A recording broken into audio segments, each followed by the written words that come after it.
when it comes to governance, this is what I want to be able to do. First of all, the present mayor has a situation where city council people, let's say that they're at Kroger's and they get hemmed up by one of their constituents.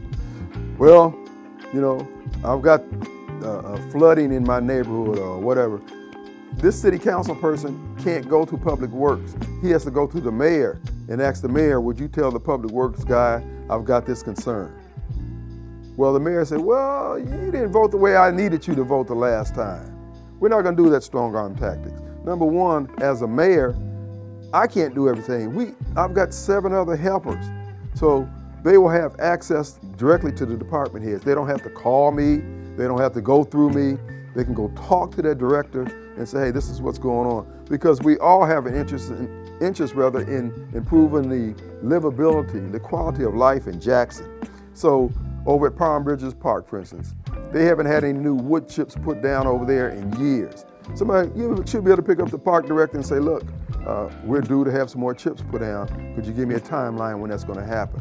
But on the same token, I want the council people to know my desire is to improve the financial balance sheet of the city of Jackson, where they can eventually have their own work crew, just like in a county beat system the supervisors have, so they can respond to things. One thing we'll do in the short term before we get to that stage of having council people with their own work crew, we're going to have a hotshot crew that will be there to take calls from city workers who ride through the city and say, oh, this is going on over here. We need somebody over here to patch this hole or turn this water off or whatever. They're on it. We're not going to have a situation where, the debris is in the road for 2 or 3 days or things like that.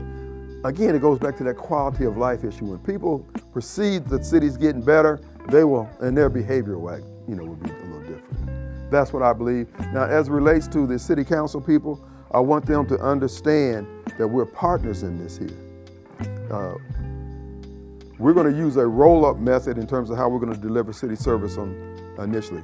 The first thing we're going to do in the Kim Wade administration, one Saturday out of every month for the first 24 months of the Kim Wade administration, we're going to have a Clean Up Jackson Day, okay?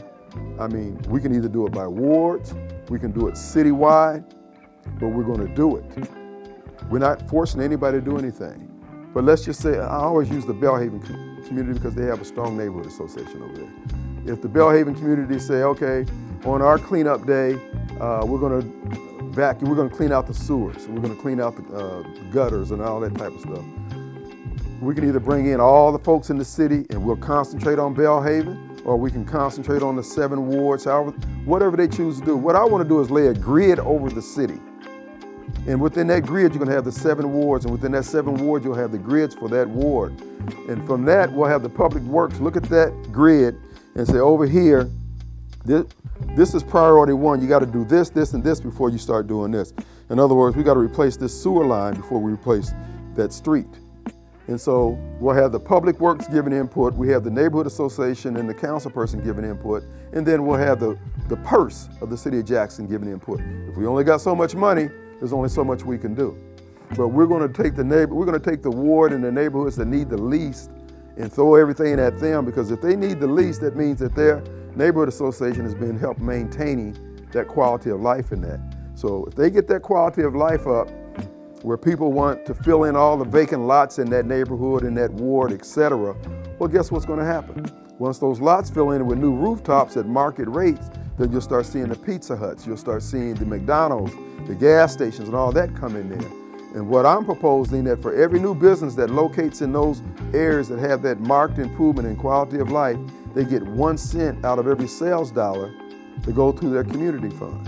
So Belhaven, because if they take care of themselves, that's less money we have to spend on them, and then we can spend more money on the areas in Jackson that need it. So there's a method to the madness. The quality of life, the schools, that's going to generate the economic development that we need, create that meritocracy, so the people in those neighborhoods that don't put forth that effort, they're not being denied, they just need to get better organized.